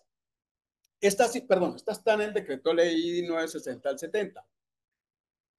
Dice que nuestra función es incompatible con el de todo empleo o cargo público, con el ejercicio de la profesión de abogado, con la condición de ministro de cualquier culto, con el de cargos de albacea, curador dativo, auxiliar de justicia, con la intervención en política, ojo, porque si hay una norma, bueno, no es que aquí me enredo, con toda intervención en política distinta del ejercicio del sufragio puede votar. Y en general con toda actividad que perjudique el cargo. Bueno, el decreto 2148 consagra en su artículo cuarto que se entiende por gestión de negocios ajenos todo acto de representación, disposición o administración que ejecute un notario en nombre de otra persona, salvo los tendientes al ejercicio de la patria potestad. El notario podrá ser miembro de juntas, consejos, bueno, en una instrucción que sacó la superintendencia por allá en la década, bueno, en la década antepasada, no en la pasada, en la de 2010, no podía uno, mejor dicho, ni siquiera tener sociedad conyugal porque ya estaba en incompatibilidad. Conflicto de intereses. Bueno, no podrá autorizar sus propios actos, contratos, ni aquellos en los que tenga interés directo. Para eso está la figura del notario ad hoc. Y ojo, es diferente la figura del notario ad hoc a la figura del notario encargado. Son dos cosas diferentes. Es el notario ad hoc, un notario independiente solo para ese acto. Y el notario ad hoc y el notario encargado, pues ustedes saben que ese sí lo postula uno y ya, bueno, ahí se pueden ver inmersos en un problema si en lugar de designar un ad hoc, designan uno de esos. Bueno, o que figuren como otorgantes, cónyuge o parientes dentro del cuarto grado de consanguinidad, segundo afinidad, primero sí. O sea, es los actos de esas personas. Clases de faltas, ahora sí. Vamos al, al, al régimen de los notarios que está entre el artículo 78 y de aquí en adelante, dice que no, perdón, eso está antes porque ahí dice que el catálogo de faltas que se aplica es el que está en este título, no en el de los particulares que ejercen funciones públicas. Dice, las faltas de los constituyen falta disciplinaria grave y por lo tanto da lugar a la acción e imposición de la sanción correspondiente, el incumplimiento de los deberes, el abuso o extralimitación de derechos sin funciones. Las faltas no generan sanción cuando se cometen a título de culpa. Gravísimas. Las faltas de los notarios constituyen faltas imputables, bueno, gravísimas, gravísimas, es incumplir con las obligaciones, sobre todo de tipo pecuniario, para con la superintendencia, el fondo cuenta especial, la administración de impuestos nacionales y las demás de carácter de seguridad y previsión social. Eso generaría, mejor dicho, destitución e inhabilidad, porque más adelante la vamos a ver. Ejercer la función por fuera del círculo notarial correspondiente o permitir que se rompa la unidad operativa de la función. Eso era cuando los notarios, algunos notarios tenían en las, por decir algo, en los proyectos esos urbanísticos tenían personas de la notaría trabajando allá para las escrituras. Dar uso indebido o aprovecharse en su favor o en el de terceros de dineros, bienes o efectos negociables que reciban de los usuarios, esos son los famosos depósitos. Ahí no solo es una falta gravísima, es un delito porque se tiene casi como un peculado, ¿sí? Bueno, la transgresión de normas sobre inhabilidades, impedimentos, incompatibilidades y conflictos de intereses previstos en la Constitución y la ley. Celebrar convenios o contratos con los usuarios y realizar conductas tendientes a establecer privilegios y preferencias ilegales en la prestación del servicio. Por ejemplo, eso se da cuando hay una omisión defectuosa de anexos ordenados por la ley o no dejar las constancias de ley. Cuando de pronto uno ve que el acto puede ser nulo, puede no surtir los efectos que la gente persigue, uno debe decirlo. O sea, uno solamente se puede negar cuando el acto por el 1502, bueno, que es objeto, causa lícita, todas esas cosas que están en ese artículo, de lo demás ya listo. Sanciones. Los notarios estarán sometidos al siguiente régimen de sanciones. Ojo con lo que les voy a leer porque esto sí está grave ahora. Los notarios serán sometidos a destitución e inhabilidad para el caso de las faltas gravísimas realizadas con dolo o culpa. Imagínense que nosotros hasta la ley 734 no teníamos esa inhabilidad. Esa inhabilidad es gravísima porque va de 5 a 20 años de inhabilidad. Bueno, suspensión en el ejercicio del cargo para las faltas graves realizadas con dolo o culpa y las gravísimas diferentes. Fíjense que aquí solo es suspensión y multa para las leves dolosas. O sea, la falta es leve, pero yo la cometí a título de dolo, me sanciona. Si es a título de culpa, no me sanciona. Límite de las sanciones. La inhabilidad no será inferior a 5 ni superior a 20 años. La suspensión no puede ser inferior a un mes ni superior a 48 meses. La multa no podrá ser inferior al valor de 10 ni superior a 180 días de salario mínimo legal mensual vigente. Ojo, aquí habla de salario mensual legal vigente establecido por el gobierno nacional. No es la remuneración mía, por decir algo. Si yo fuera notario de primera categoría y me ganara la mayoría de meses más de 100 millones, ponga, que fuera esa mi asignación. No es esa, si me sancionan con esa multa, la que tengo que pagar, sino la del salario mínimo legal, porque es la norma la que lo dice, así lo dice. Criterios para determinar la gravedad de la falta. Esto es lo que les decía, si el operador disciplinario no incluye esto en el auto de cargos o en el fallo, está fregado porque eso puede generarle una nulidad. Dice, el resarcimiento del perjuicio de la situación económica del sancionado, la cuantía de la remuneración percibida del servicio y los antecedentes. Esas son especiales que están en el artículo 82, que están dentro del régimen del notario establecido en la ley 1952. Pero a su vez, ese artículo nos manda a las generales, que son las del artículo 47, que están para los servidores públicos. Servidores públicos. Y ahí están la naturaleza esencial del servicio, el grado de perturbación, la jerarquía o mando, la trascendencia social de la falta.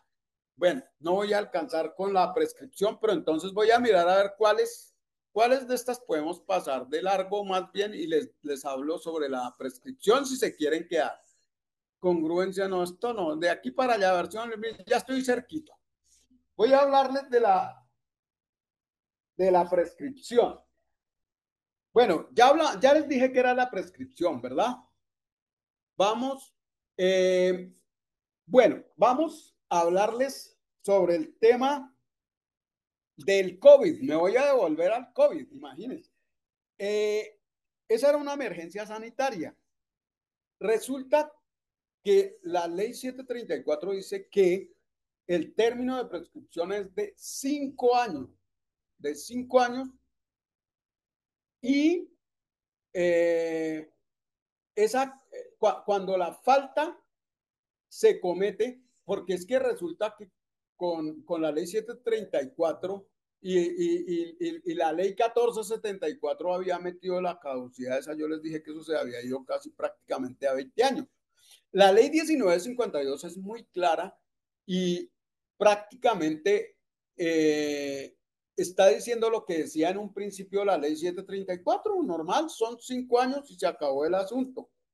Pero cuando esas investigaciones vienen, resulta que un notario me prestó una decisión de esas, porque además no estoy contraviniendo nada. El, la reserva en el proceso disciplinario solo va hasta cuando se dicta el pliego de cargos porque entra en etapa de juicio. Ahí, en ese caso, ya no hay reserva. Pero imagínense que la superintendencia está descontando 5 meses y 23 días por el tiempo que supuestamente duró esa suspensión. Resulta, resulta que, que la Comisión Nacional de Disciplina Judicial, que es un ente disciplinario de, de una alta jerarquía, porque disciplina a los jueces y nos disciplina a nosotros cuando cumplimos funciones públicas, dijo que no, que realmente eso que dice el artículo, a ver, por aquí lo tengo, el artículo primero del decreto legislativo 564 de 2020. Es que no tenemos ya tiempo porque ya ahorita me van a sacar ustedes aquí corriendo. Dice que los términos de prescripción y caducidad previstos en cualquier norma sustancial o procesal para ejercer derechos, acciones, medios de control, presentar demandas, no sé qué, se encuentran suspendidos desde el 26 de marzo tal y tal. Bueno, pero es que de acuerdo a la interpretación que tiene la Comisión Nacional de Disciplina en sentencia del 4 de agosto de 2021 con ponencia del magistrado Mauricio Fernando Rodríguez Tamayo, dice que eso, vea, les voy a leer ese aparte porque es que es muy importante. Dice que sobre el particular inicialmente podía pensarse que como la norma se refirió textualmente a las acciones, entonces sería responsable sería extensible a la acción disciplinaria. Sin embargo, no puede pasarse por alto que la acción disciplinaria es de carácter público y oficioso, por lo cual le corresponde ejercerla en forma exclusiva y privativa al Estado en ejercicio del ius puniendi. Así se, se desprende en el régimen disciplinario de los abogados, tal ley, tal. Pero emerge con claridad que la suspensión de términos de prescripción aplica para ejercer derechos, acciones, medios de control para la presentación de demandas ante la rama judicial, lo que resulta ciertamente ilustrativo de que el legislador extraordinario quiso sujetar la aplicación de la norma a la finalidad de acceder a la administración de justicia, lo que se predica solamente respecto del interesado, pero no de ninguna manera del Estado en cuanto a titular del ius puniendi. O sea que lo que dice la superintendencia hoy en día con ese tipo de investigaciones, porque puede haber en este momento personas que estén aquí que tengan una investigación disciplinaria, una investigación disciplinaria importante que ya les va a prescribir. Pues no se me alegren tanto porque la superintendencia les va a sumar 6 meses y 23 días para la prescripción, hasta tanto no se unifique ese criterio. ¿Sí? Bueno, yo no, ya no los molesto más, ya con esto terminamos. Les agradezco sobremanera a los que permanecieron hasta el final. Para mí es muy grato hacer esto, pues les soy honesto que me costó un poco de trabajo, es por el tiempo, porque yo no estoy acostumbrado a correr, yo soy una momia para dictar, porque yo hablo mucho de cada tema y tengo experiencia sobre los temas porque trabajé en la superintendencia y pues yo soy docente de esa materia, ¿sí? Entonces, muchísimas gracias al doctor Ricardo, a los asistentes. Dios los bendiga por su asistencia y ojalá ya queda un poquitico, claro, cualquier cosa que hayan aprendido con eso, con el solo hecho que les interese el derecho disciplinario de aquí en adelante, yo me conformo. Gracias. Un agradecimiento para el doctor Carlos Moreno. Además, viene de entregar la presidencia del Notariado de Boyacá, profesor universitario, escritor, es muy modesto, ¿no? No quiere que contemos su hoja de vida. Carlos, muchas gracias. Magnífica conferencia. Hemos tenido el soporte técnico del ingeniero Harvey Lobatón y de Cristian aquí presente. De modo que le pedimos el favor a Harvey que nos indique cuántos colegas están pidiendo el uso de la palabra para hacerle preguntas al doctor Carlos Moreno, por favor. Buenas noches, doctor. En el momento está solicitando la palabra el doctor Francisco de Jesús Fernández, que ya puede activar el micrófono. Gracias. Doctor, adelante. Muy buenas noches, mi querido doctor Carlos Moreno. Felicitaciones por una exposición explícita, digna de una persona que tiene los conocimientos sobre este proceso disciplinario. Quería hacer una pequeña pregunta. Los saludo desde acá, desde el río Magdalena, desde el municipio de Cerro San Antonio. Un saludo especial para todos los oyentes y los radios escuchas. Y además de eso, felicitaciones a la Unión Colegial de Notarios por estas capacitaciones. Quería preguntarle, dos, en los procesos disciplinarios, cuando el quejoso, en especial, eh, en un caso de la Procuraduría, que es la que está pendiente a los procesos disciplinarios de los funcionarios públicos, yo veo con mucha preocupación es que el quejoso se limita a la queja y de ahí para adelante no se puede enterar de el estado del proceso como tal, sino cuando el proceso falla, es que el quejoso tiene el conocimiento si el proceso fue benéfico o no fue benéfico de acuerdo a la queja instaurada en contra del funcionario público. Esa era mi inquietud, doctor. Gracias.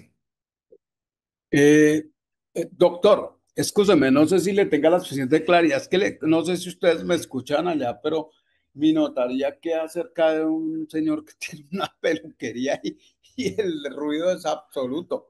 Pero es si cuando termina el proceso, el quejoso tiene la oportunidad de impugnar la decisión. Eso le entendí, doctor, perdóneme. Sí, el quejoso nada más se limita a la queja. Entonces, si por Exacto. ejemplo, uno como quejoso no está de acuerdo con el fallo y no puede hacer nada porque no puede dentro del proceso estar pendiente en el estado en que va marcando el proceso como tal. Entonces yo pienso que ahí hay como una falla de la Procuraduría para con el quejoso. Pienso yo, no sé si estoy Doctor, desubicado mire, o estoy... lo que sucede es lo siguiente, doctor. Mire, en el proceso disciplinario, el quejoso no es sujeto procesal como tal. Su actuación se limita a presentar la queja, pruebas, todo lo que le permita demostrar, digamos, la conducta y a impugnar. Sí puede impugnar, por ejemplo, puede impugnar la resolución absolutoria, la puede impugnar. Eh, para ese acto como tal es casi como si fuera un sujeto, perdón, un sujeto procesal. Casi que lo eleva a ese rango porque le permite impugnar. Aló, doctor, ¿sí me escucha? Perdón. Sí, doctor, se escuchó correctamente. Sí, sí, digamos esa, mi respuesta es esa. O sea, el quejoso como tal, por ejemplo, si el quejoso desiste, no pasa nada porque la acción es pública. El quejoso, en materia disciplinaria, lo único que está facultado a hacer es presentar las pruebas, ampliar la queja si es del caso, porque a veces la misma superintendencia le solicita que la amplíe porque de pronto no es suficiente clara en algunos puntos, porque cuando la queja es absolutamente difusa, se refiere a hechos no relevantes, pues procede el auto inhibitorio, ¿sí? Y cuando es, por ejemplo, un anónimo, si hay pruebas, sí. Bueno, es que esa parte también hace, digamos que hace parte de esto, pero si hubiera dictado esa parte, no habríamos llegado hasta aquí poder hablar, por ejemplo, del tema de la prescripción, que me parece importante para ustedes decirles eso ahorita, porque hay muchos que pueden tener, algunos, no todos, bueno, alguno que otro tendrá. ¿Listo? Carlos, muchas gracias. También tengo acá un usuario que dice asistente notaría que está solicitando el uso de la palabra. ¿Ya puede activar el micrófono? Buenas noches. Lo escuchamos. Doctor, Sí, buenas noches. buenas noches. Doctor, una pregunta. Esta notaría es una notaría de tercera categoría. Necesito hacer unos actos notariales de familiares míos que tienen que ver con la alcaldía. Y también necesito hacer un acto notarial a mi nombre que tiene que también ver con la alcaldía. ¿A quién debo dirigirme para solicitar el notario ad hoc? ¿A dónde debo hacer la solicitud y cómo se tramita? Doctor, esa solicitud de notariado se haría ante la Superintendencia de Notariado y Registro, ¿sí? Eh, Sin embargo, la nominación de la notaría le correspondería pues al nominador, ¿sí? Usted le comunica, de todas maneras, el que toma la decisión es el nominador, ¿sí? Para el caso nuestro son los gobernadores, ¿sí? Pero hay que avisarle también a la super y al nominado. Doctor, estoy verificando acá en las listas y en los chats y en los WhatsApp y no tengo más solicitudes de la palabra ni más preguntas. Bueno, no nos queda sino darle los agradecimientos al doctor Carlos Moreno y a más de 112 participantes de esta 12ª conferencia. Cumplimos hoy 12 martes capacitando desde la Unión Colegial de Notariado Colombiano a los notarios y a las notarias de Colombia de cara al concurso notarial. Doctor Carlos Moreno, muchas gracias por su amable intervención y magnífica conferencia. Y un agradecimiento a los amigos de la Unión Colegial de Notariado Colombiano que hicieron posible esta transmisión, en el caso de Harvey, en el caso de Cristian, y creo que también en la Unión hay personas todavía conectadas para que sea exitosa como lo fue esta intervención. Doctor Carlos, nuevamente muchas gracias y muy buenas noches para todos. Muchísimas gracias a todos y ojalá podamos tener más bien un conversatorio, me gustaría, para ver más bien aspectos prácticos en relación con el notariado, porque es que la mayoría se nos queda, por ejemplo, el tema de hoy era más como de precisión en cuanto al tema de la norma y eso, porque estamos estudiando para el concurso. Pero cuando quieran me pueden invitar y hacemos un conversatorio. Muchísimas gracias, Dios los bendiga. Gracias a todos. Gracias.